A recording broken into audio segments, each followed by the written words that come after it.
Okay, now we're on 270. Probably can't tell much of a difference.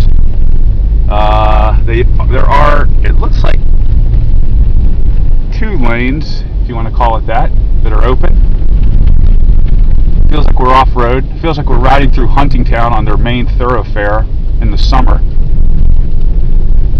This is about the quality of the roads in southern Maryland. It's okay.